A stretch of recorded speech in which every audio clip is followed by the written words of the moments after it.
Yeah, okay. It says we're live. All right. Okay. I think we should be okay. Getting questions about when the link will be ready to join. So let's see. Let's see if we're actually able to get it here. Okay, good. I like what I'm seeing. Fabulous. What's this game you've got up here? This is just the Lichess TV. It's just kind of a placeholder until something starts. It happens to be a bullet game.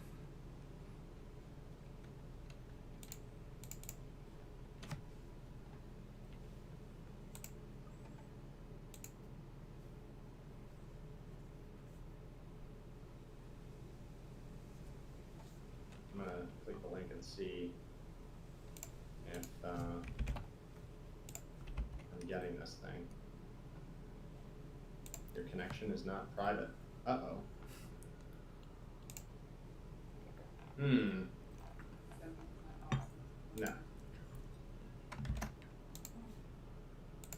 I just sent you a link to the stream.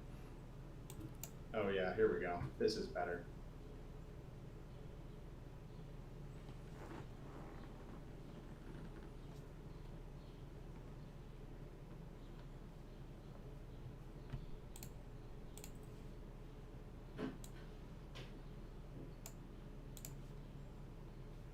Okay.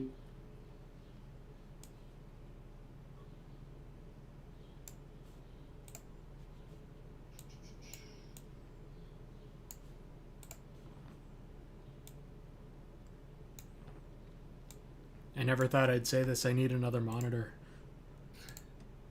Yeah, it might be time. You already have two, right? Yeah. Okay.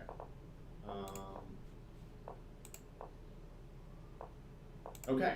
All right. Looks like people are getting it. So I'm going to go ahead and get started. Good evening and welcome to tonight's matchup of round 3 in John's Bachelor Memorial Chess Tournament, so named as it was started right before my wedding and the end of my bachelorhood, which has since concluded.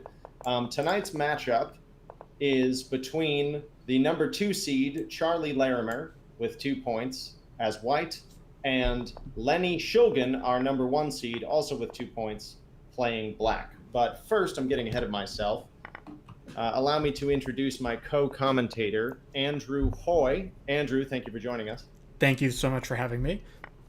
Andrew is a national master in the USCF. He has also been my friend for entirely too long. We were co-captains of the Zavarian Brothers chess team in Westwood, Massachusetts. Andrew, what years were those? Oh God, that was 2006 to 2009. Great. Yes, thank you. We're going to date ourselves. Yeah, seriously. We are, in chess, we are extremely old dogs already, which is incredibly sad to say. We could still be pro athletes, and yet somehow we're too old to be chess players. But, yeah, so thank you all for joining us, those of you who are here. I would love to tell you a little bit about our players this evening. So I'm going to try and get this in before the game gets started. Playing, as I said, with the white pieces, we have Charlie Larimer. Charlie Larimer is a health actuary now living in Denver, Colorado. He started playing chess as a young boy when his father taught him and his brother the rules. His interest in chess escalated with the famous Fischer-Spassky chess match in 1972, and he feels that playing chess is very much like playing the piano. So that's what I have for Charlie. Andrew, can you tell us a little bit about his challenger with the black pieces? Absolutely. So with black, we have Lenny Shulgin. Lenny is a programmer currently living in Brooklyn. He learned to play chess when he was only 3 from his father, and Lenny proceeded to just get absolutely crushed by his father for the next several decades.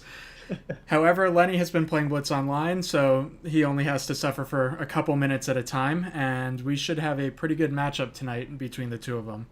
Absolutely. Yeah, and it is important to note that I think a lot of the players in our tournament are accustomed to playing blitz. So one of the things that's going to be interesting to look out for is whether the players can contain themselves, slow down a little bit, and make use of the extra time. As of course, the time control for this evening's game is game 45 with a 5-second increment. So Andrew, what is the role of the 5-second increment in a game like this? Why do we have that? So, if we're really going back for history, the 5-second increment started because people would play with analog clocks and just run out of time. And there was really nothing you could do with that analog clock ticking away. And hang on, I'm told that our game has just started, so let me pull that up on the big board. Fantastic. Yeah, And, let's take a look. We'll just leave that up until they get going. But the increment, it started out as a delay in a lot of chess, but now that it's a 5-second increment, every single move you'll get an extra 5 seconds. And that means that if you get to some sort of end game where it's technically winning, even though you don't have much time, there will be enough time to convert the game and put it away. Wonderful. Yeah, absolutely. That does tend to lead to a more exciting game in the sense that the ending is not arbitrary. Right? We don't simply have an ending that comes down to whoever could move faster. Exactly. Okay, looks like we're up and running. So we do have a Queen's Gambit declined, and it looks like Charlie, with the white pieces, has decided to keep his dark squared bishop in. Andrew, is that a main line, or is bishop g5 the usual way for players to play in this situation? This is a line. Bishop g5 is a little bit more normal, but this is something that's kind of become more popular. It's usually through a Catalan structure, so if the bishop goes to g2 instead, that you'll see this type of setup. But this is also totally fine, and it's a way for white to play. Got it. Bishop Yeah, d3 was a little bit quick. I'm a little bit surprised by that. I think it's okay, but this does give black a chance to take on c4 and pick up a tempo. Got it.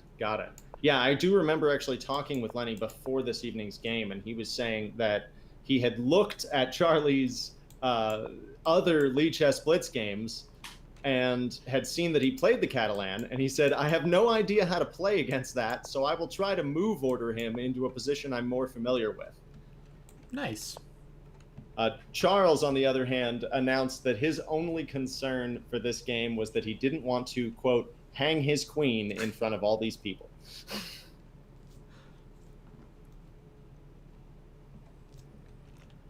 So, okay. Can you tell us a little bit about the tournament standings? I know that this is the top game, but how much is on the line here? Yeah, absolutely. It's interesting. This is an interesting point in the tournament. So we are planning on playing a full 7 rounds. So in round 3, there's still an awful lot of space for people to change lead and find their way. But on the other hand, coming into the tournament, Lenny with a rating of around 1940 and Charlie at 1876 are the top 2 seeds. Beneath them, we have Rufus Bear with a rating of around 1863, and then Brian Curry at 1765. But the field drops fairly steeply after the top 5 or 6 spots. So while this is such an early round that it seems ridiculous to call it decisive, I would say that if either player wins here instead of draws, it could lead to a pretty significant lead because they're probably going to be favored in most of the rest of their games. Gotcha. Okay, let's return to the action. Okay, so we have Queen E2 from Charlie. Looks like maybe he's planning on pushing a fast E4 at some point. Would you say that that's accurate? Yeah, I would. And I think E4 is a pretty strong idea in a lot of these positions, especially with this bishop on D6. White will have the option to play E5 and fork the pieces. So black's going to have to deal with that threat. It's a more serious threat than it might otherwise be. Yeah, absolutely. I suppose the obvious thing there would be after E4 to just immediately take, but then of course the center will be open and white should get some nice piece play with maybe a chance to attack on the king side. Right. Absolutely. Fabulous. I must say I'm not as familiar with a lot of these positions, being a career E4 player myself, and I tend to go for the Slav, which leads to entirely different structures from this. I think the last time that I was playing Queen's Gambit Decline structures was probably when we were on the Zavarian Brothers chess team. Yeah, that's going back a ways. Absolutely. Looks like the players are being good about using their time, which does mean we will have some space to fill, but on the other hand, we'll have much higher quality chess. So I think we're already getting to some interesting positions. So just to familiarize everybody with the stream layout, this is our analysis board, the big board over on the left, and the live position is over on the right. So they should be the same most of the time, but when we start to get into analyzing variations, we'll be doing it on the big board. One thing that's interesting is with all of these pieces on the D file, white does have some ideas of attacking the black pieces. So, for example, just one arbitrary line. If black decides to play a move like c5, and maybe black wants to prepare it by taking first, all of a sudden there's a lot going on this D file, and black can have a little bit of trouble with the piece coordination. So a move like, just for example, knight takes c5. Already a move like knight b5 is going to be pretty strong, attacking this bishop a lot of times. Absolutely. Yeah, this actually, thank you, Andrew. That's excellent commentary and really helpful. And it reminds me of something that I've often talked to a lot of the players in this tournament about, which is putting a rook on the queen early in the game when there's significant obstacle in the way, can often lead to a decisive result later on. So it's interesting. Very often early novice players, less experienced players, don't see the worth of something like rook f to d1 when there's so much in the way, but suddenly a few things get exchanged, right? We have a pawn capture and we have a lethal threat on board. Yeah, definitely. And just to jump back to the live position, Lenny just played knight e4, which I think is a much better move than c5 immediately. It tries to put the knight on its best square on e4, and black can think about using the other knight to come to f6 and support the knight on e4. Absolutely. An easy way to blunder here would be to play something like knight takes e4 for white. Right, when the immediate d takes e4, right, leads to a fork of the light squared bishop and the knight on f3. So something to watch out for, right? When you get a little too take happy, sometimes you can run into very immediate trouble. Going back to the earlier point, Andrew, I often find that it's a useful prophylactic move to sometimes just put the queen on a different file from my opponent's rook immediately if I have no idea what else to do. So even something like queen e7 was something I was considering just to avoid any trouble, especially in blitz, right? In shorter time controls, this can be a really useful way to just keep yourself from disaster. Yes. So this is already an interesting position, just because a move like knight e4 is very committal. And granted, it's a relatively quiet opening, and all of a sudden black is trying to launch some attacks on the white king with these bishops. I think black has a couple of ideas for attacking. I think the next thing that black will have to do is decide where to put the queen. And the next question for white is really going to be, how do we develop this dark square bishop? Yeah, absolutely. Yeah, I think this is one of the reasons that I tend to, when I play this kind of way as white, which I will admit is rare, but I tend to favor the lines in which white develops the dark squared bishop early by playing bishop g5, because there are far fewer questions about what to do with it later. Right. So one example line, white might like to play b3 and bishop b2, but obviously that's going to fail right away because the knight is hanging. So to solve that, white ended up taking on e4, and we got to this position. I gotta say, I don't know how I feel about that. I think I think Charlie's given up the light squared bishop awfully quickly. I think he's now going to find it a little bit more difficult to attack the king side without that light squared bishop to put pressure on, for example, the h7 square. Also, you can see now that the center. Well, what's going on with the center, Andrew? I'm not sure. I think black is supporting this pawn pretty well at the moment, but there are an awful lot of knights attacking it. So black's going to have to come up with some plan to defend that pawn immediately and then figure it out from there. Yeah, absolutely. What do you think about something like f5, followed by maybe taking the d7 knight and putting him on f6? I like that a lot. I think with the pawn on e4, black really has to think about attacking on the king side. The pawn structure long term is going to be better for white. Black does have the bishop pair, so I think that's something to be said for black's position. But right away, moves like queen h4 start to become considerations. Just checkmate ideas are there right away. Absolutely. I was having a conversation with a student just this afternoon about queen h5, queen g4, and of course, in this case, the same idea but reflected in black's position, queen h4 and queen g5, saying you always want to be on the lookout for these moves because not only are they very powerful attacking moves that put the queen in a good place, but of course the virtue of getting there first is if white plays, for example, queen h5, then black cannot play queen h4 himself. Right. So it's a nice combination of attack and defense. So black should definitely be looking to do something like that because it prevents white's queen from getting active in addition to his own increasing his own activity. Yes, I think that makes perfect sense.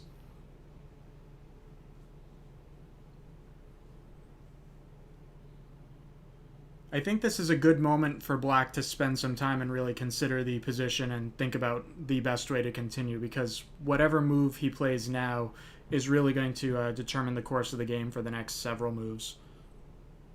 I think that makes sense. So while we're waiting to see what black does, Andrew, can you tell us a little bit about yourself? What is your history with the game and where are you? Sure. So I live in Boston, Massachusetts. As John said, we went to high school together. That was really when I started playing chess more seriously. I had learned how to play chess from a childhood friend way back when I was probably 5, but I never really took it seriously until high school. And even the difference between freshman and sophomore years was a big difference. Once we started playing on a regular basis, it really kind of started to click for me. Looks like we do have a move on board. Mm-hmm. So Lenny has gone with the f5 plan that I was thinking about. I did have a conversation with the players earlier today in which Lenny asked if it was all right for them to watch the stream, and I told him emphatically no. So we'll hope that neither of the Excellent. players has given in to temptation and will be looking in on us. Because that would probably spoil the game pretty thoroughly. They can watch the VOD later. Exactly. They can hear the ruthless mocking of the weak moves later. I have to say, Charlie, you have already been successful in not hanging your queen. I have to think you're doing pretty well. So you have to feel good about that much at least. But I will say I do really like black's position here. I think that black's pieces are very active. Mm. So, John, I know you play the Dutch as black. What do you think about the position right now? It's more of a classical Dutch that you're used to than something that I'm used to. Yeah, well, so things, let me think here. So as far as looking at a classical Dutch situation, I can see the similarity in that black has gotten in this f5 move. Of course, it is a little bit of an unusual structure because usually in a classical Dutch, black is trying to play e5. And of course, here that doesn't look like it's necessarily the right plan. I think probably there, white would push d5 and at minimum, shut the light squared bishop out of the game. But aside from that, looking at this just as it is, I have to feel like this is a very strong attacking position for black. So normally in something like this, I'd be looking to try and play f4 and try and get that black pawn down, open up even more of these diagonals, right? Get some pawn exchanges and try and play for a quick checkmate. I wouldn't play f4 right away. I think probably we want to get queen h4 in first. But then now I think about it, does that allow white to close things up by playing f4 himself? What do you think about that? I don't know, and that's a when you said f4, I was thinking maybe white can just sacrifice the pawn and play f4. It's something like this. I mean, we're hanging e4 to 3 different pieces, but I think there's certainly some compensation for the pawn. Yeah, absolutely. Absolutely. I guess we'll have to see. I think in this specific position, white could probably take with the knight and be totally okay. Something like this is should be holdable for white. These Yeah. sacrifices really don't come to anything when the queen can defend very easily. No, absolutely. And we see also the benefit of having those what what we say the redundant knights on c3 and e4, because even the opportunity, for example, looking at that line again for just a moment, to Sure. exchange on e4, white just replaces it again with another Mhm. knight, and everything is still completely solid. Yes, definitely. It does look like we have a couple more moves. Black ended up taking on f3. And, I still like Black's position an awful lot. I think there are still going to be some good attacking ideas, either c5 or e5 at the right moment. Absolutely. Yeah. Yeah, I think you have to be feeling good if you're playing black. Certainly, this has not been what we all fear when we play black, which is that we have been put in a vice and are unable to get any play. I think this is going to get exciting. Yeah, I agree.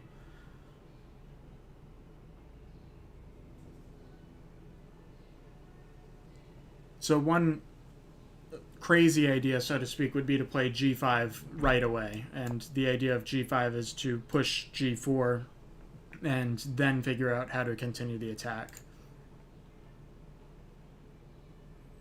Yeah, absolutely. That is, I have to say, in addition to being aggressive and threatening, that it is also very scary, just from a psychological standpoint, right? Something like that can really scare the white player and Mm, force him into a bad move that he might not otherwise have made.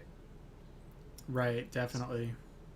Something that you that I think is very important in chess, and something that is difficult to hold on to as a lesson, is this idea of playing the most complicated move that you can find very often, right? I mean, well, I guess, Andrew, I welcome your commentary on this, but Mm. I've sort of learned through time that very often when I can't decide on 2 particular courses of action, that it's often better to do the more complicated thing, even if I'm not sure, because it creates that same lack of surety in my opponent, and can spread confusion. Whereas doing something that's maybe a little safer and a little clearer can make things easier on my opponent as well.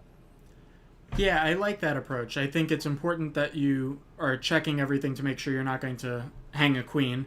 But once you've decided on that, I think a lot of times the complicated and messy positions give you chances to both outplay a higher rated player. If something gets really messy, players of all levels can make mistakes.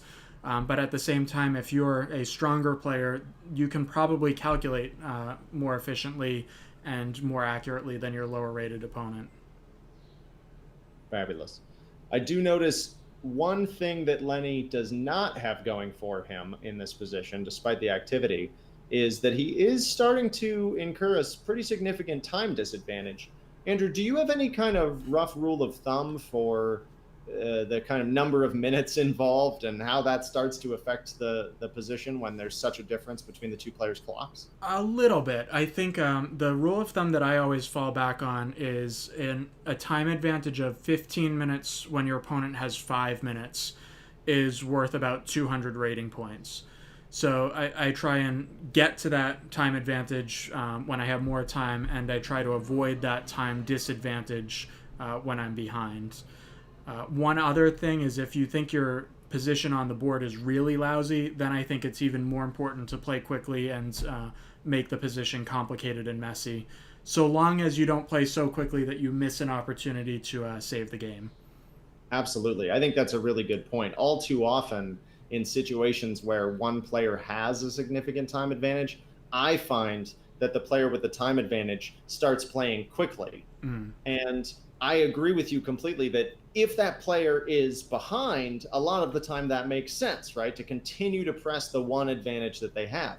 But very often I also see players do it when they're ahead. And I think that's completely the wrong approach because typically playing the best move is actually what causes your opponent to burn even more time, Definitely. rather than this thing, this practice of rushing.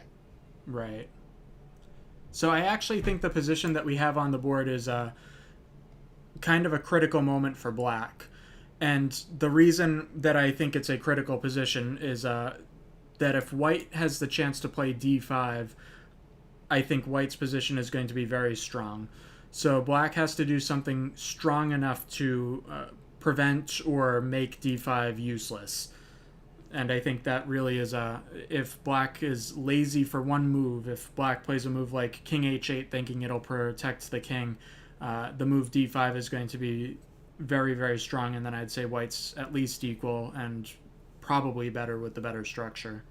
That's interesting. So what is it about this move d5? I mean, obviously we are playing in the center, right, and starting to gain space, but what else about that move makes you feel that it is such a swing in momentum?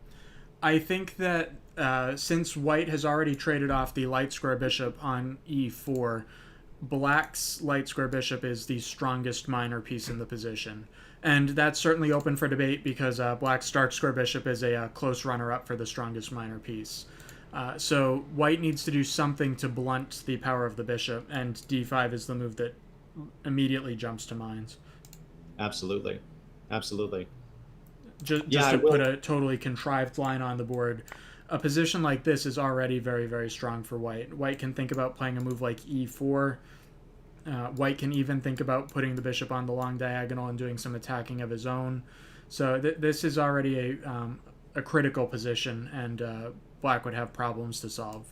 A move like c6 isn't really going to work just because of these discoveries, and it blocks the bishop.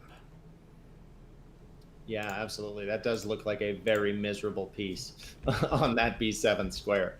You know, it's interesting as we look at that sideline, I have to say, or possible continuation, one of the things that strikes me looking at it is the way that we see how white's problem piece suddenly has a very clear plan of being solved, right? I mean, even in addition to moving b3 and then placing the bishop on the a1 to h8 diagonal, we also have this idea of just simply bishop d2, bishop c3, and not moving the pawn at all. But this piece, which had proved such a difficulty just a few moves ago, right, if white is allowed to go for what he wants, suddenly becomes a piece that anyone can place effectively.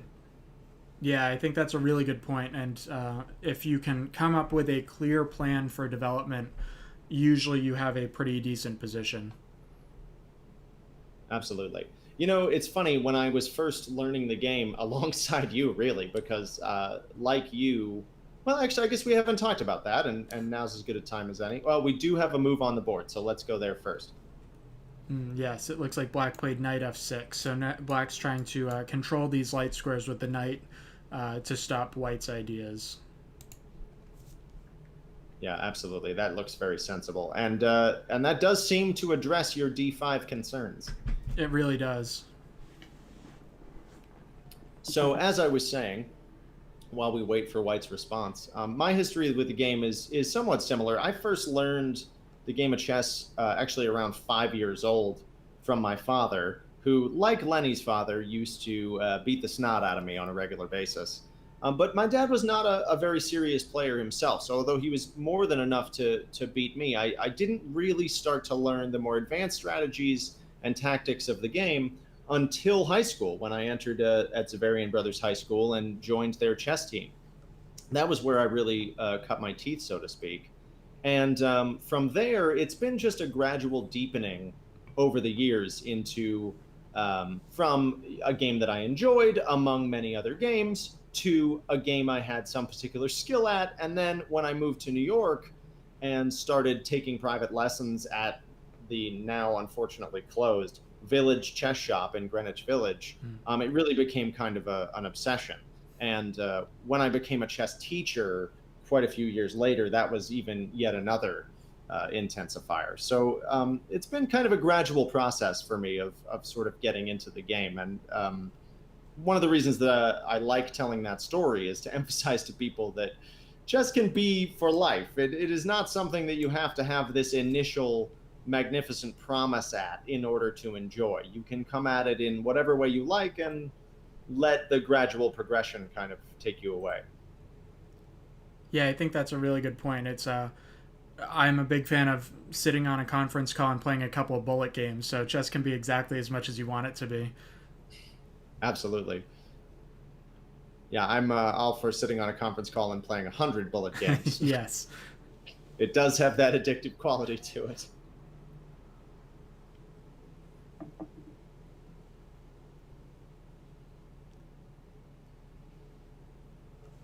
It's really hard to decide what to do with white right now. Yeah, I agree. I think bishop d2 makes a certain amount of sense, trying to develop this problem piece that we've been discussing. And maybe he's thinking about putting it on e1 and even bringing it all the way over to the king side. What do you think about that plan? I think that's an interesting plan. I don't know that I like bishop d2 as much just because it immediately gives up the pressure on the d file. So it's a little bit of a concession for the rook being on d1. That is a really excellent point, yeah, that I actually admit I did not notice. I am familiar with ideas like this, these little maneuvers from playing the French defense, where black, to quickly look at this here, black very often has this pawn structure of, much like where we started, although now it looks unrecognizable, but d5, e6, and f7. Somehow and this we have to light move that squared pawn bishop back. ends up completely trapped. I'm sorry, Andrew, what was that? We have to move the black pawn back to f7 to really get to these French structures. Absolutely. Yeah, exactly. Yeah, playing, as someone once joked about this f5 move, right? That's very often in such positions, the most effective move is f7 back to f5. Yes. Because of the weakness of the king. But I don't think Lenny's got any of that concern right now. I think his king seems quite safe, especially without the light squared bishop that was traded off earlier in the game. Exactly right.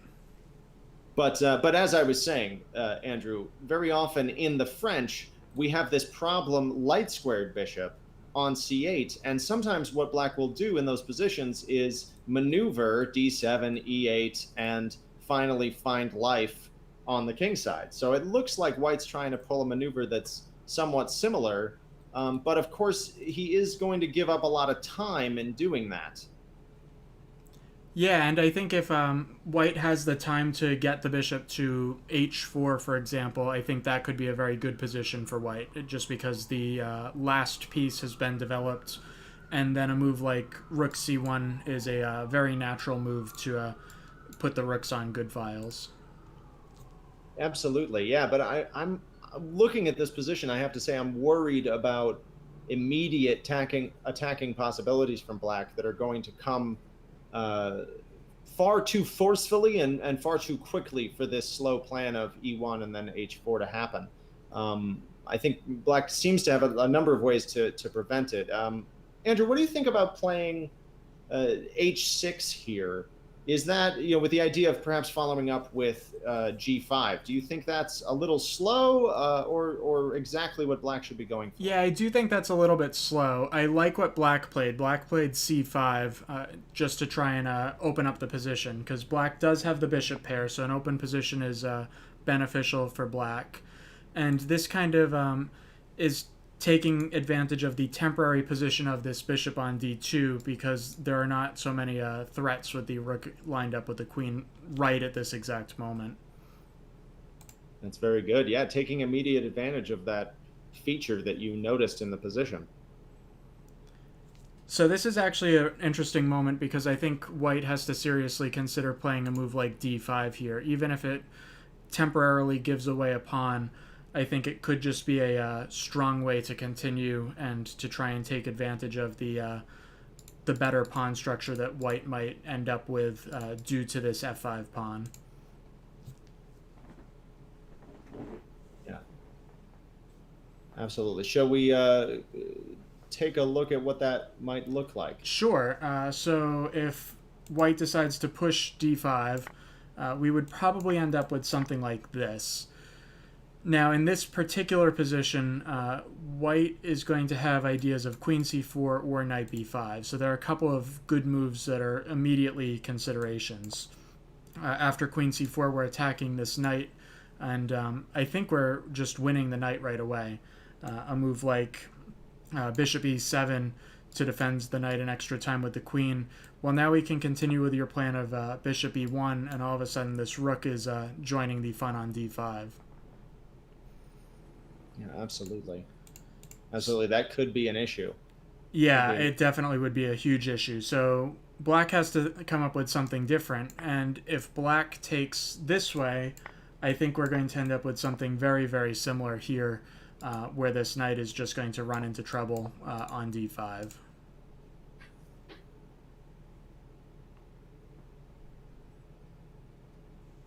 Looks like we have another move on the board. We have white continuing with this plan Okay. of bishop e1, trying to maneuver his way around. Yeah, so I think that's also a reasonable way to continue. I do like d5 just because of the tactical moment and the threats that white had, but I think that bishop e1 is totally fine, and it's certainly not going to spoil anything. Moves like this aren't really a threat to the white position. Yeah, that does make sense, since white will be able to recapture with a pawn and not lose any key squares in the middle. Exactly. It is interesting to note now that because of white's play, this queen h4 maneuver has been really stopped cold. I mean, between the knight on f3 and the bishop on e1, none of these threatening queen moves that I was talking about earlier in the game are going to be able to come to fruition. So what do we do with the queen in this position like this? I'm not sure. Maybe c7. c7 is another natural square for the queen in a lot of these Slav positions. Usually c7 or e7, depending on where the rooks are going to end up. In this position, c7, I like it a little bit more because we're threatening to take on h2 if this knight ever moves. Absolutely. Yeah, that does put a little bit of pressure on him, and maybe leads to exchanges in the center, offering white a little bit more question as well. Right. That actually is another feature that's worth noting in the position, I suppose, that now that this bishop has come off of the d-file, we now again have access to these pinning threats against black's queen. Yes, definitely. And I think that's a strong argument to move the queen right away. Yeah, so we are going to be looking for that. Yeah, something like queen c7 probably has more teeth than I think queen e7, where I'm not exactly sure why the queen is playing there, as I think e5 is not a real idea here. I think you're right. I think after e5, white can simply take on e5 and be at least equal. It probably leads to an opposite bishop position. Absolutely. And what is the what can you tell us, actually, Andrew? That's a wonderful point. What can you tell us as sort of rough understanding as to what characterizes an opposite bishop middle game, which of course is so distinct from the very drawish opposite bishop endgame? Sure. So black just moved queen b8, so it's a similar idea to queen c7. But let's indulge for a brief moment and look at a move like queen e7. So if we got to a position like this, and white would black's forced to take on e5 because we're forking the two pieces. I think this is an interesting position to look at. Both sides have an unopposed bishop, so the light squares are always going to be weak for white, and black doesn't have a counter to the dark square bishop, so white is always going to have an extra piece on the dark squares. Which leads to the rule of thumb: in a middle game with opposite color bishops, you really want to attack as quickly and as effectively as you can, because you're going to have an extra piece if you are attacking on the correct color complex. Absolutely. I find that a very common misunderstanding of the opposite colored bishop situation, one that I myself have suffered from, is this idea that they are drawish in all situations, when in fact end games are drawish, but sometimes the middle games can be extra sharp because of, as you said, this extra piece for both sides. So, Andrew, do you see any extra merit in the idea of Queen B8 as opposed to our previously discussed move of Queen B7? I don't think C7, so. excuse me, C7, forgive me. Yes, yeah. I think the only reason that B8 is so in some lines of the Maroczy bind, you'll see moves like Queen B8. And generally, if you're going to do that, the idea is so that you can get the queen to a square like A7 or B7. In this case, I don't think putting the queen on A7 serves any real purpose. So I would have preferred to put the queen on C7. It just gives the queen a little bit of extra flexibility that it doesn't have on B8. And the rook on A8 is really not liking the position of the queen on B8. Absolutely. It seems like Black's main concern, if I had to guess, was this move knight b5, forking queen and dark squared bishop. But Andrew, it seems like you're not as concerned about that move. Yeah, not entirely. I mean, I don't love it. I don't want to give up the dark square bishop, but I think that with this structure, that would have, even here, I would probably be okay with a position like this, just because the e3 pawn is isolated if white takes on c5. If white doesn't take on c5, black's going to have strong ideas of taking on d4 and hopping onto these light squares with the queen. So I don't think the fork is so much to be concerned about. But at the same time, I definitely understand the desire to not immediately give away a bishop for a knight. Right, absolutely. Yeah, I can see the merit of that, and I have to admit that I might have made a similar decision because I would be so loath to give up my bishop pair. But of course, in doing this, we do see that there's going to be some problem with developing this A8 rook and getting him into the game, because that queen is definitely a boulder in the way. Right. And the other thing to note is that if white trades off this knight, the black knight can come to e4 more or less with impunity because the bishop doesn't exist anymore. The light square bishop doesn't exist anymore to threaten to trade for it. Absolutely. Looks like we do have a couple more moves on board. Yeah, so white played d5, and again, I really like this d5 idea. I think it's a very strong move to shut down this bishop. And black captured on d5, and now white really has to think about how to recapture on d5 to take advantage of the situation. Absolutely. Yeah, I mean, I guess just looking at it with my inexpert eyes, I would say that immediately what occurs to me is that taking with the pawn, c takes d, will keep more pieces on the board and bottle things up a little bit more temporarily, whereas knight takes allows more immediate exchanges and is willing to get wild. Yeah, I do like taking with the pawn, the same way that your initial thought was to take with the pawn. I think mine is as well. And in fact, that's what Charles played, so I think that's kind of a... We have a consensus for taking with the pawn. Fabulous. Yeah, absolutely. So one thing to note, and this is just something that both players have to keep in the back of their mind, this d5 pawn is a passed pawn. White can, in 3 short moves, make a new queen. Yeah, absolutely. Yeah, not to be underestimated. I think it's especially strong with these knight b5 ideas. It forces this bishop away from the blockading square and would let white threaten to push the pawn even further.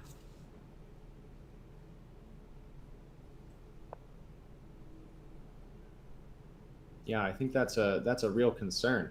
You know, one of the things that I find really intimidating about letting my opponent have a pass pawn like this is, as I'm looking, the engine does show some significant advantage for black in this position, which I find interesting. But you know, it's interesting to note sort of the human quality of a position like this is that white's plan when he has a pass pawn becomes so simple, as you say, right? A few simple pawn pushes and he gets home. And sometimes that alone, the fact that his plan is sort of easy to understand and easy to follow, can be in itself an advantage, where a computer sees no value in this. It thinks about all positions roughly the same way. Right. That's a really good point. I think at the end of the day, black still has the bishop pair, and black still has some really nice diagonals for his pieces. Another rule of thumb is that if you have a good diagonal for each of your bishops and your queen, that's probably worth a pawn. So it's almost worth sacrificing a pawn to get a position like this where all three of the diagonal pieces are working pretty effectively. Absolutely. So it looks like black played knight g4, immediately threatening the h2 pawn, and white replied by pushing h3 to prevent that. Yeah, that seems like probably the right move. I'm not a fan of these h3 moves very often when they are purely prophylactic, keeping a piece out. Very often they can be a little slow, a little bit time wasty, right? They have to be considered carefully. But when it comes to kicking away a dangerous piece like the knight on g4, I start to see the value a little more. Yeah, I think one thing to just be aware of is it does weaken the g3 square. In some of those lines that we were talking about with moves like knight b5 and taking on d6, that was strong because we could follow it up with bishop g3 to chase away the queen if the queen comes to d6. Right, yeah, now white's cost himself that option. I'm having a hard time making moves. There we go. And So black went back with the knight right away, and now white hopped into b5 with the knight. okay, so we will see what black wants to do with that dark squared bishop, whether he wants to allow white to trade it off for his knight, or if he wants to, for example, go for something like bishop g3, trying to trade it for its opposite number in the white camp. Right. So this actually leads to an interesting moment. I think both sides need to calculate what happens if black takes on d5 in this position.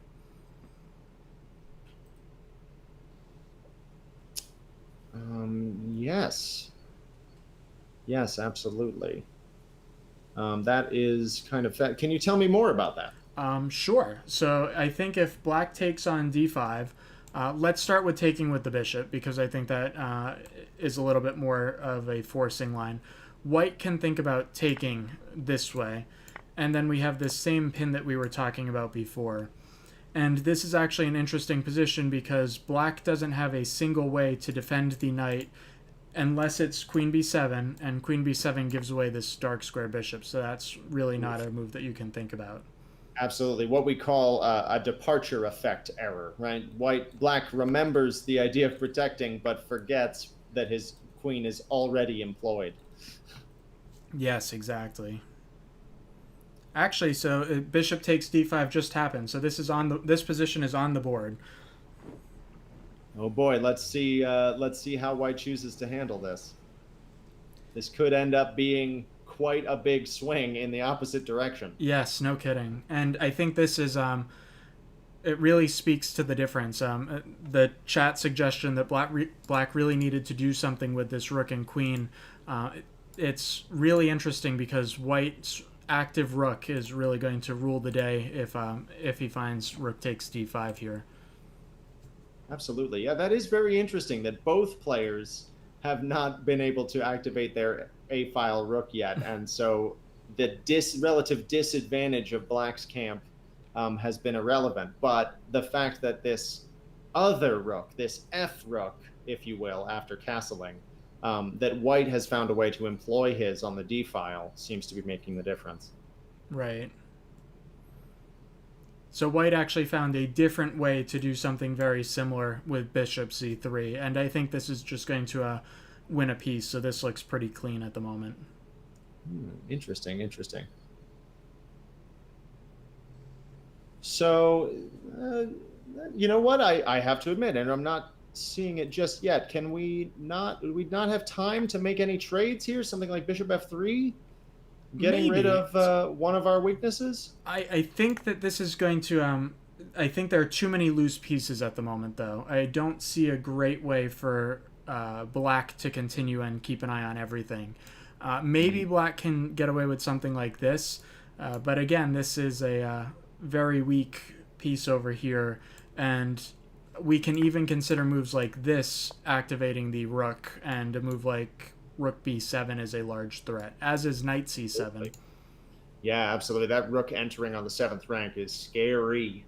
and not least for what it allows the A rook to do, which is come in and back its brother up and plan to penetrate as well. Exactly.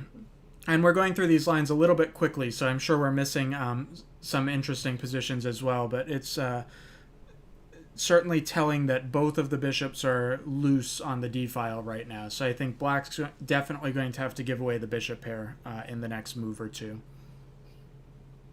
Absolutely. I have to say, my concern going into this game was feeling like it might feel a little slow, but I think, to the contrary, that the action has moved along at a pretty good pace, and we're getting some very interesting chess that's solidly played. Yeah, I agree. I think game 45 is a sneaky good time control. I think it's fast enough that you get a lot of action and it's fun to watch. And it's still slow enough to be able to calculate and think about the moves when you need to. Yeah, absolutely. I can remember attending in person the Magnus Carlsen versus Sergei Karyakin World Championship match was that 2013, Andrew?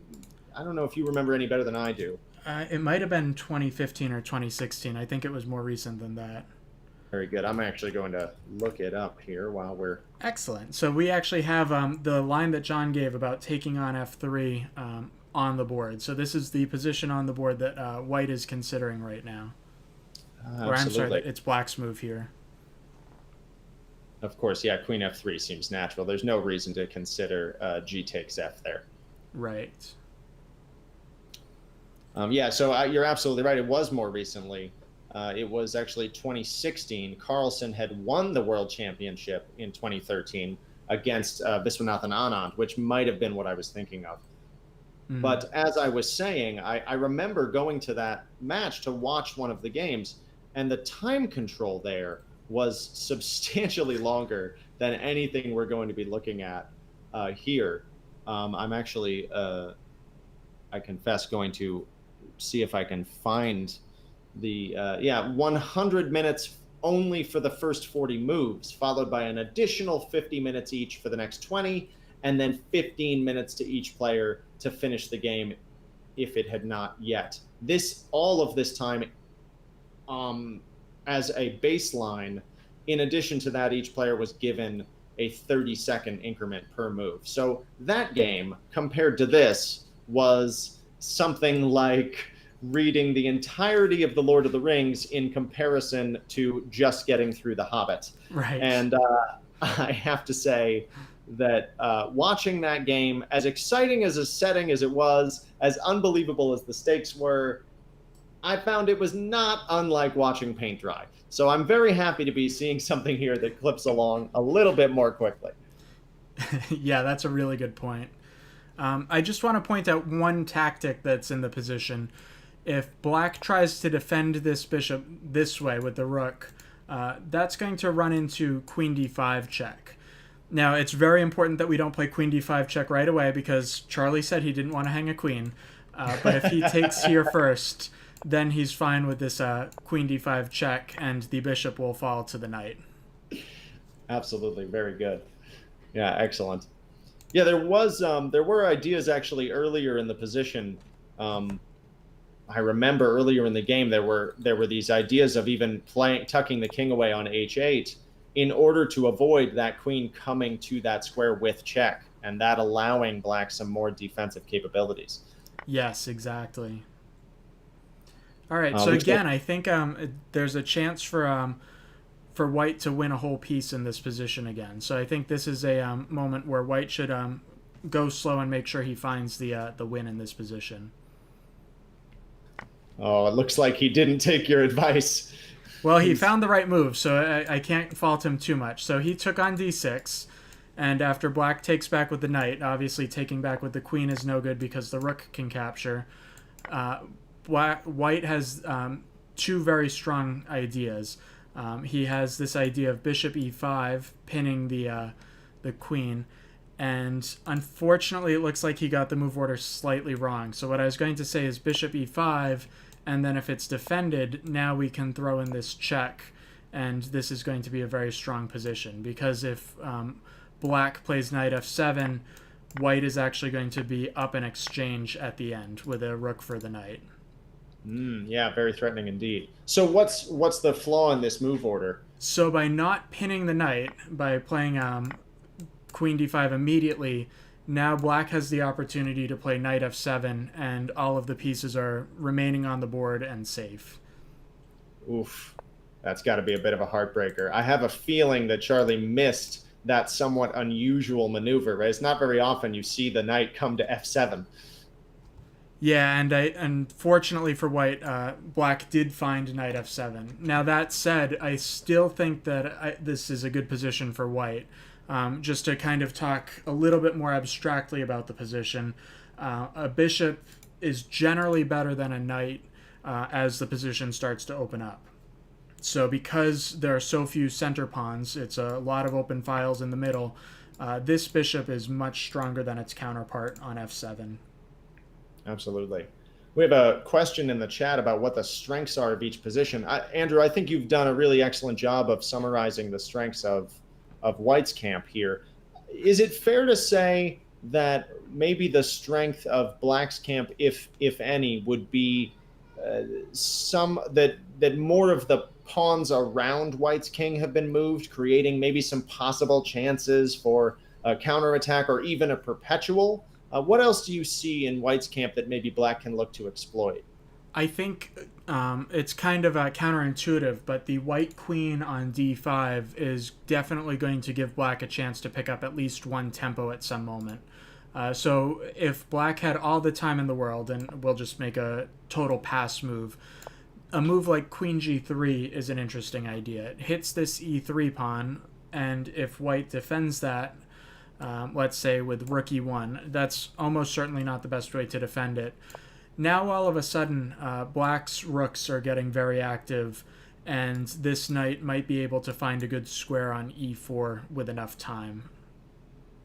Yeah, absolutely. Yeah, that does look like it has some possibilities. So once again, it's interesting always, and we can do this for any game of chess I think that's been played, to see how early pawn moves, right, even a few turns ago, like h3, right, can lead to very critical weaknesses later on.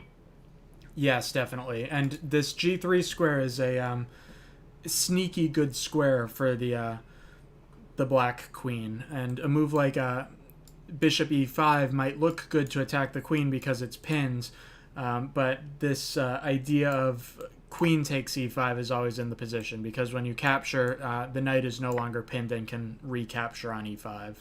Absolutely, yeah, a wonderful sequence to point out something that it looks so tempting and is so easy to fall into for newer players. So it looks like Lenny has decided to maneuver his queen instead to e8, relieving some of the pressure, and but allowing white to steal a pawn on f5. Yeah, and I think this pawn hanging on f5 is kind of the payoff for white for this tactical sequence with this queen check here.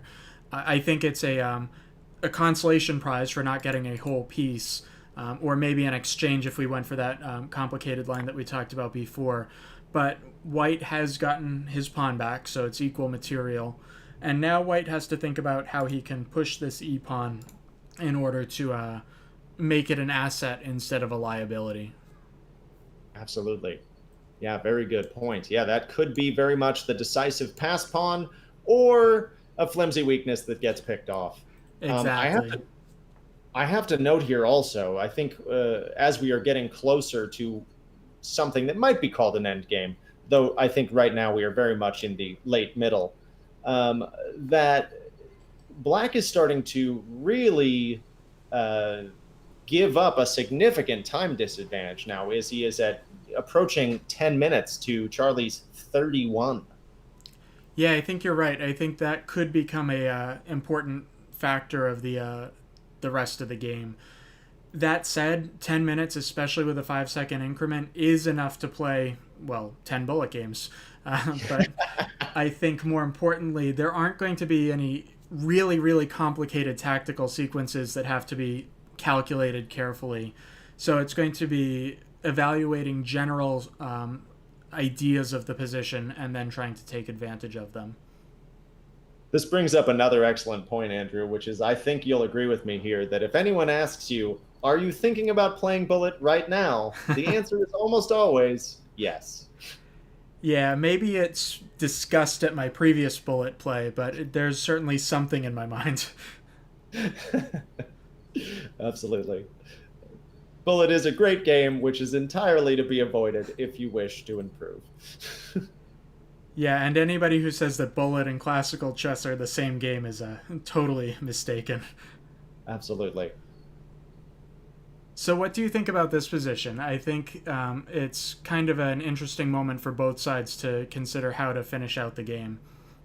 Yeah, well, if I had black here, I would have to say I would definitely feel happier now that my knight is unpinned and I have some opportunity to start putting him on a useful square.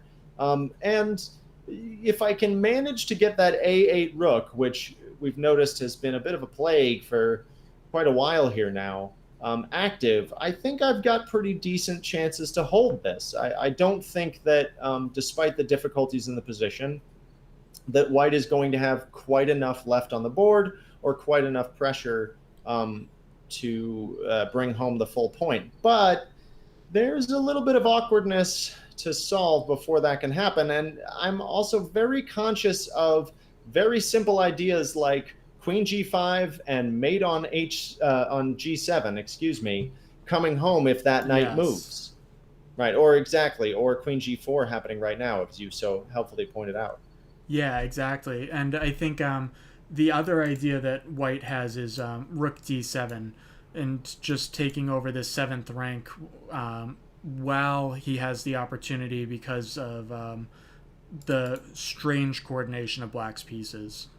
Yeah, absolutely. That is really nasty.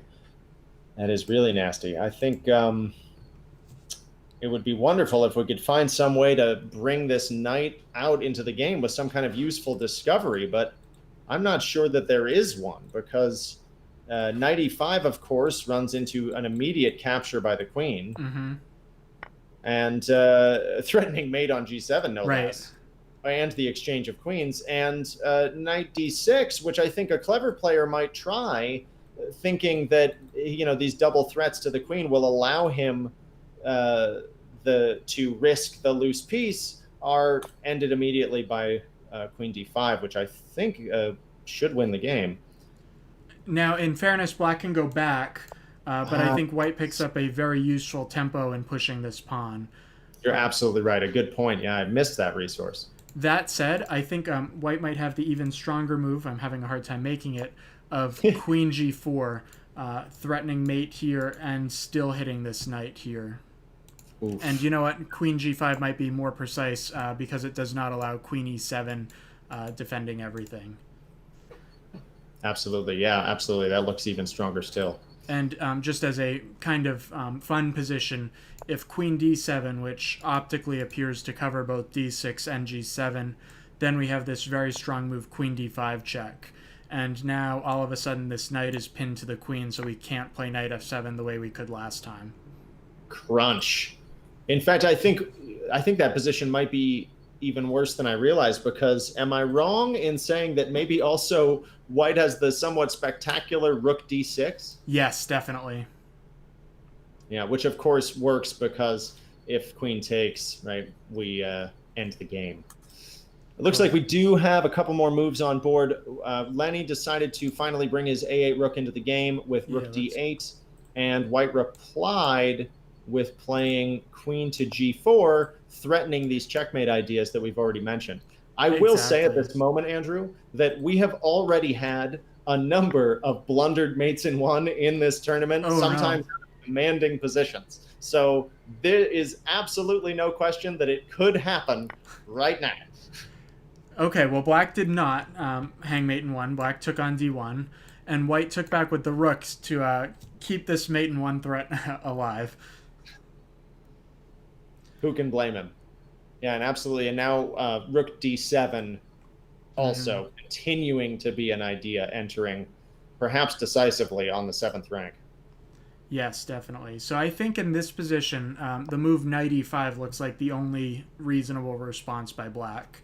It immediately blocks this bishop, and it does take control of d7. One thing to note, we cannot take back with the knight because that would be hanging mate in 1, but now we can take with the queen because this queen is defended by the knight. And if white chooses to take on e5, well, black is going to be up an exchange in this endgame.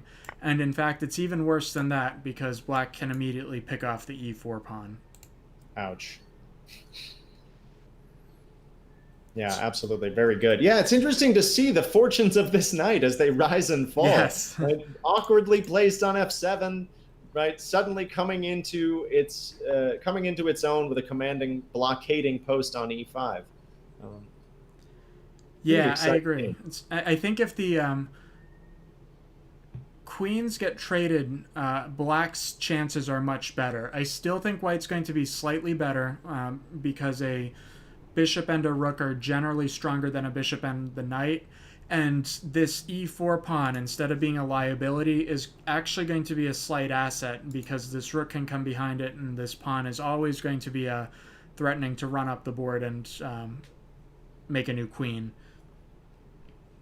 Absolutely. Yeah, wonderful. We do have a couple more moves on board. Yep, so it looks like knight e5, and then queen g3 was played, so white did not hang the queen. And after queen g3, black went back to g6 to try and stop these mating ideas forever so he doesn't have to worry about it. Absolutely. And it looks like white has taken advantage of that moving back of the knight by pushing his pawn one more square up the board, getting past that potential blockade. Yeah, and I think it's important to take a note of the time. So black is now under 5 minutes, and white's playing very quickly still. I think white might have been able to come up with something stronger earlier in the game, but at this point I think white has excellent chances to win, especially when you factor in that black's not going to have much time to calculate complicated positions. Absolutely. Yeah, getting down to 4 minutes here, even with getting 5 seconds back every time, is going to put some significant pressure on Lenny to find good moves time after time. If I were playing white here, I would probably play more slowly, but also try to avoid doing anything too concrete to exchange pieces and simplify black's task, unless I could be sure that I was able to maintain pressure. Because, of course, in a simple position where things are relatively calmer, I think black will have a much easier time, even with only 4 minutes left on the board. I think you're right. And I think just keeping the queens on, if nothing else, is going to be beneficial for white. There are always going to be queen g7 threats. Black's queen, while it can get active, is going to not have an easy time finding threats like this queen g7 threat. So speaking of threats, black is threatening knight e2 check, forking the king and queen. So white played queen g4 to avoid that. Oh, Charlie, you're under pressure. What are you going to do? I have to say, with the amount of time Charlie has left, he should definitely be slowly considering knight forks and hanging the queen. It looks like he's done that by playing queen g4, staying alive. Yeah, and Kulma suggested rook e1 instead of queen g4. I do slightly like rook e1 better than queen g4. I think that putting the rook behind the passed pawn is always a reasonable option, and it does give us some extra options in terms of covering this e2 check square later. After a move like queen g4, in a lot of cases we would want to play some piece to d7, and now black is going to have the opportunity to play knight e2 and swap off this very strong bishop. Absolutely. I see that there are more moves on the board, but I have to break in here because it's given me an opportunity to use one of my favorite quotes about chess by Dr. Siegbert Tarrasch, who said, "The rook always belongs behind the passed pawn, except when it is incorrect to do so." Yes. But it looks like we have to return to the action here. Lenny has decided to tap out, trying to get the queens off the board, and Charlie did not follow your advice. Seems to have agreed to simplify the position. Perhaps he was nervous about giving something up and losing a game which he was in such command of. But we have seen the queens get traded on g6, and now Charlie has made some benefit by penetrating with his rook to d7.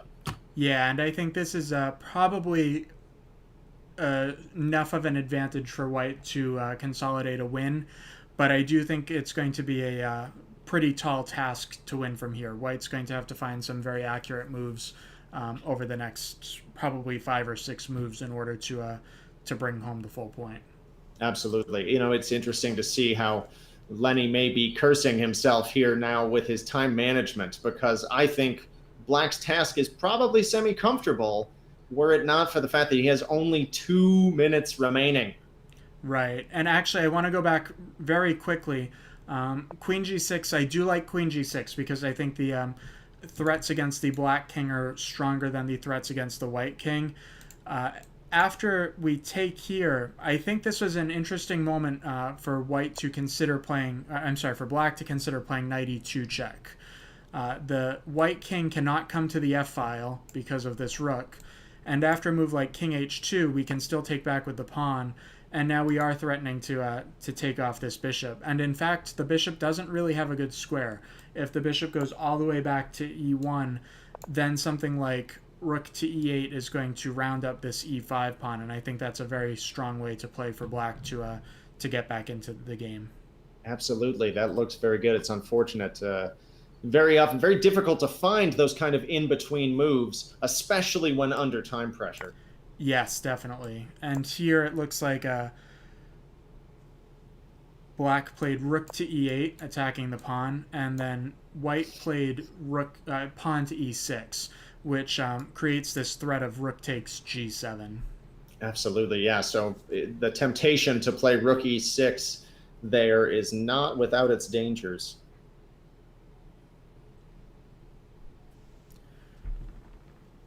Yeah, so here, would you take on e6 in order to get rid of that passed pawn, even though you're going to allow you're going to allow white to take off a couple of pawns on the 7th rank, or would you try something like rook e7 and knight f8 and try and hold on for dear life? Oof, looking at this, I think that I might play this rook e7 idea. I might try to hang on here. It looks, frankly, scary as hell, but the idea of going down another pawn and simplifying the position still further, I'm not sure. But, the more that I look at this, the more I see my pieces are tied up.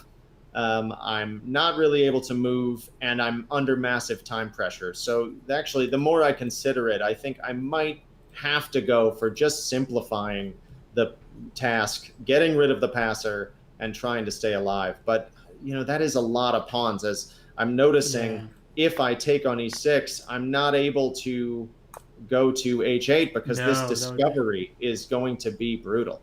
Yeah, and it's not just one discovery that loses a rook. It loses both pieces. Oof. Yeah, that's a cruncher. Yes, that would be very quickly the game. Yeah, exactly. A really sad way for the game to end. Yeah. So absolutely. I like Black's plan of rook e7. I know it's a scary position to play, but I think that it does give Black the best practical chances. Something like this, there's no way to hold on to this e6 pawn, and even something like this attacking the knight, well, rook f6 is just in time to defend. Absolutely. So it looks like Charlie's gone with an interesting idea that I like a lot on the face of it. We'll see if it stands up to analysis. But taking advantage of the fact that this knight is pinned on g6, not in the traditional tactical sense of a pin, but in the sense that it has to stay watching the rook on e7, as of course the rook cannot exchange itself for this pass pawn. White will be simply too quick. Yeah, actually, this is really crazy. So, and Black actually lost his nerve and took on e7, and it looks like we're getting to some of these discovery ideas, and Black is down to his last 10 seconds as he's playing these moves. Oof. So this is the current position, and black has only 13 seconds to come up with a move. Ouch.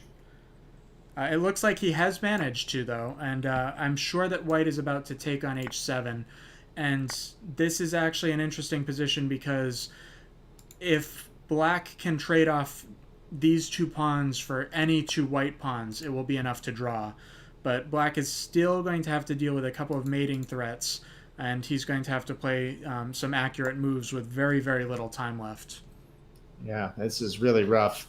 I have to say, so it's a bit of a shame to see because I do think Lenny has played an excellent game overall, and it's tough to see it come down to essentially a question of who has more time. Yeah, definitely. So now we've somehow switched from a passed E pawn to a passed G pawn. Absolutely, absolutely. The difference, of course, being the huge significance of two files and two letters. Yeah, and black now is down a pawn instead of somehow having the same amount of pawns. So, I like this idea. Okay, so we have a very sensible move from Charlie, right? Coming, as we've said, behind the pawns, very often strong. But I do like this idea from Lenny trying to play for knight forks. I think that that's probably not a bad idea, and I think it seems attractive to trade the knight for this bishop, maybe splitting up these pawns, giving himself some weaknesses. But what do you think? Yeah, I totally agree, and I think you just summarized it extremely well.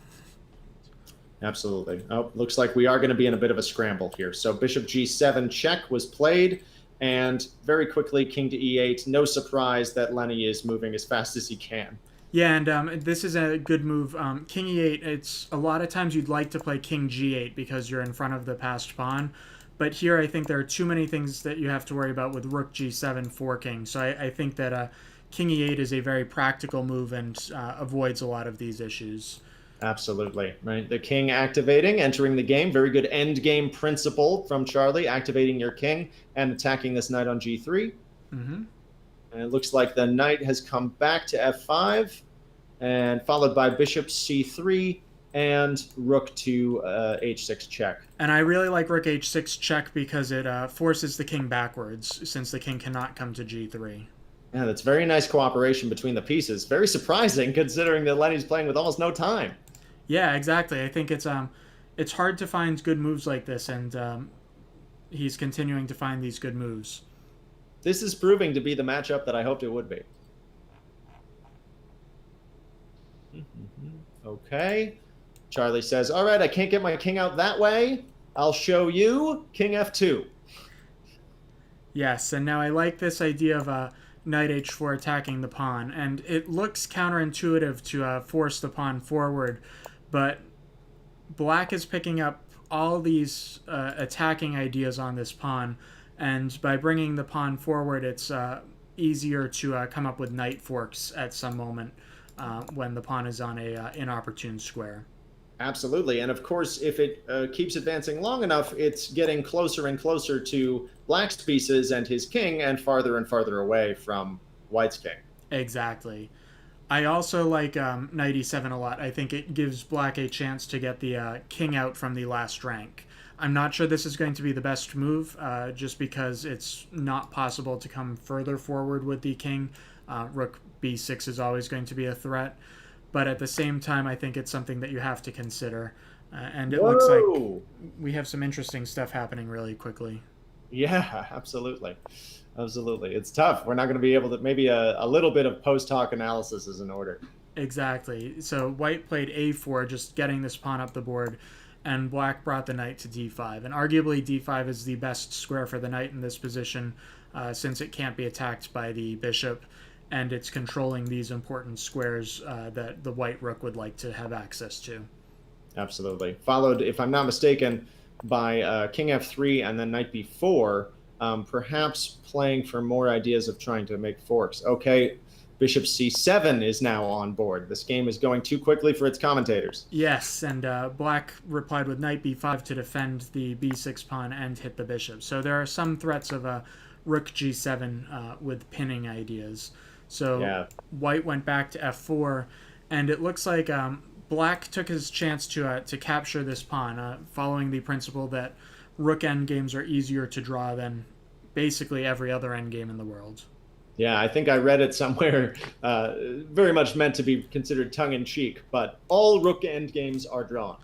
Yeah, that said, I'm not sure this is one of them. I think that the black king is cut off on the last rank, and the white king is getting extremely active coming forward. So I think this might be a rook endgame that white is going to be able to convert. And we have another couple of quick moves since there is time pressure, and it looks like white has made some serious progress getting this pawn up the board. Yes, exactly, except for when the rook endgames are not drawn. Yeah, very much Kulma showing the spirit of Siegbert Tarrasch. Okay, so after rook h6, it looks like we had f6, king e8, and king e6, threatening mate. And this is actually going to be a winning position for white. Actually, did I miss a move in there? Somehow we had a check first somewhere. Oh, yes. Yeah, it does look like somewhere rook h5 was played. Uh-oh. Let's see if we can figure this out. Yeah, f5, king e8, then f6.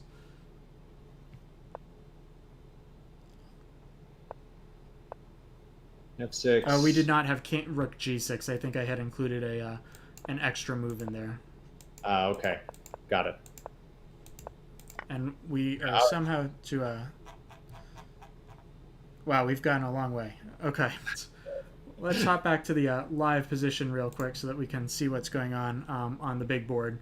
And it looks like white's pawn on f6 is very, very close to becoming a queen, and black is going to have to sacrifice a rook for that pawn at some point.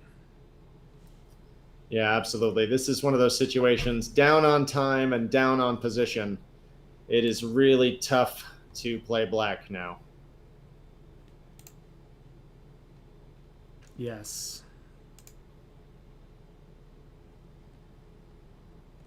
Charlie making the decision not to let the b pawn go and rush for the win, but to instead take his time, play rook to b6, although this does maybe allow Lenny to continue making threats. Yeah, I think this is giving him a chance to maybe climb back into the game if he can win a pawn. If white tries to defend this with rook to b5, then black has the move king c6, and I don't see anything better than repeating for white. Absolutely, yeah. Highlighting there the incredible difference between the rook and the queen, right? One of the places that most shows itself is in the endgame, where the queen cannot be bothered by the king, but Right. the rook very often can be harassed.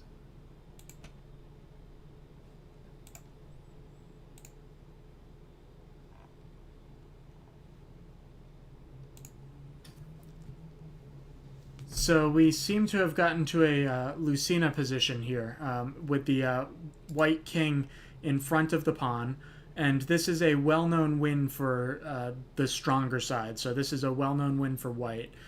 While the king is cut off at this exact moment, white's idea is going to be to build a bridge. So white is going to want to bring his rook to a good square here on e5, so that he can then bring the king out and at an opportune moment play rook f5 to stop all of the checks. Now, in this specific case, white also has additional ideas because he has an extra pawn on b2, but he's going to have to be very careful that he doesn't lose that b pawn. Absolutely. It doesn't look like Charlie's familiar with this particular position in theory, however, as he decides to play rook to a7 instead.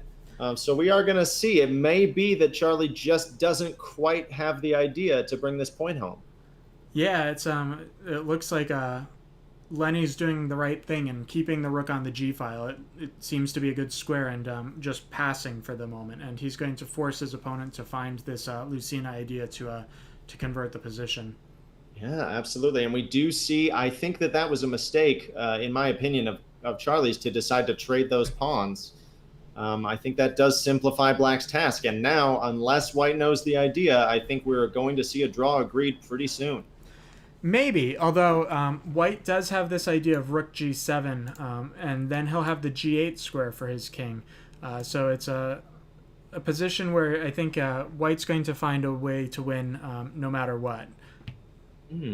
Interesting. Yeah, not as clear as I had thought.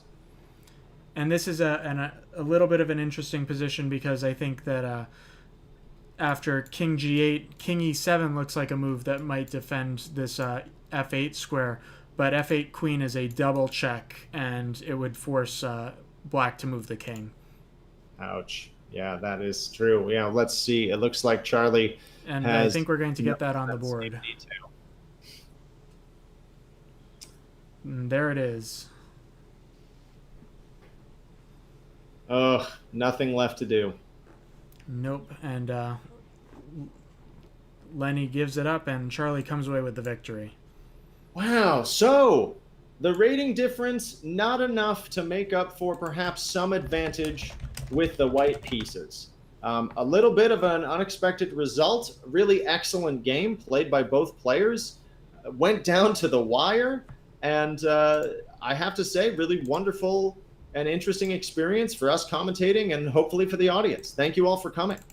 Yeah, this was a really interesting game, and thank you so much for the opportunity to take a look at it. Absolutely. Andrew, before I let you go, do you think, did Black have any opportunity to save the draw there? I don't know. It went very, very quickly. Maybe let's see if we can come up with the game and take a look at it. So let me see if I can take a look at it. Okay, so we've got the game loaded up on the big board, so we can take a quick look at it. Let's hop basically all the way to the end game and see if there was anything that Black could have done to try and save the game. So again, here, I think after h4, this was probably the last really good opportunity. And I think the move h5, although it's going to make this pawn very weak, I think this gives Black excellent chances to hold. So this probably would have been the critical move that would have given Black the best chances to hold the draw. Yeah, absolutely. That is an interesting idea, holding back that pawn. But maybe now here I would try something like bishop d2, bishop g5 to try and unseat that blockading rook. Yeah, I think the only problem with that is if the bishop moves, now all of a sudden we can take on e6 because there are no more threats on g7. Missing the obvious. Yes, very good point. And I don't know that white has the time to bring the king forward. I mean, obviously we could end up with a short Timon game where the king comes all the way to g5, but I think that's a long king walk. Yeah, that's always been one of my favorites. Yes, and it occurs to me that the ideas of bringing the king up, although they make sense, maybe there's some opportunity for Black to activate his own king and prevent some of these problems. I'm realizing, of course, I was about to begin by saying maybe even king to f8, but now I'm not so sure. Maybe do we run into trouble there? I think we do. I think we have this check, and after rook e8, I think there are going to be ideas of bishop takes g7, which is a nice tactic to pick off a pawn. Absolutely. Yeah, wonderful. Remove the guard there. And it looks even worse than that because after this, we're going to be able to do this and kind of zone out the black king so that it can't approach the pawn. Ouch. Yeah. Wonderful. Well, really well played by both players. You know, would have been interesting to see what could have happened if we could have gifted Lenny Shogun an extra 5 minutes near the end. But yes, yeah, Lenny's in the chat and talking about playing this knight f8 move, and that's exactly right. And that was one of the things that we were talking about during the game. If you do have this knight f8 move and all of a sudden this e6 pawn, it's not possible to defend it. So that would have been a really nice resource to have show up on the board. Yeah, absolutely. Absolutely. That is really nice. Let's take a quick look at the rook endgame before we call it a wrap and see if there was any chance that black had to kind of hold everything. So I think this is kind of when after a4, this is probably one of the few moments that black might have been able to try and come up with something. I think this knight on d5, that's the best possible square for the knight. So now maybe it's worth considering a move like rook e6 to attack this bishop. Yeah. Yeah, this would have. I have to say, I liked. One of the things that I liked about this position was just that it kept the knight on. And of course, unfortunately, with Lenny, the one with time pressure, it's not quite as good as I've seen it be elsewhere. But in general, I love the resource of the knight fork and trying to keep something in my pocket that I might be able to catch him with at an odd moment. Exactly. Although I think with this king stuck on the last strength, I think it's going to be too hard to find a good way to hold a draw here. I think White's eventually going to march this king forward and just have some mating ideas mixed with the threats of winning this pawn, either with the king coming to c6 or b5 or the bishop coming to c7. Absolutely. Yeah, very, very difficult position indeed. Well, Andrew, I want to thank you immensely for offering us your expertise and your insight to this game tonight. I want to thank all of you out in the audience for coming, and anyone watching this on recording, thank you very much for showing up. And we look very much forward to doing some more events like these. I will be trying to highlight what I consider to be interesting games. We'll be looking at post-mortem analysis after games have concluded and doing some other sorts of video features here on what will henceforward be known as Acceptable Chess. So Andrew, for Awesome. Andrew Hoy, I am John Harden. Thank you all so much for coming, and have a good night.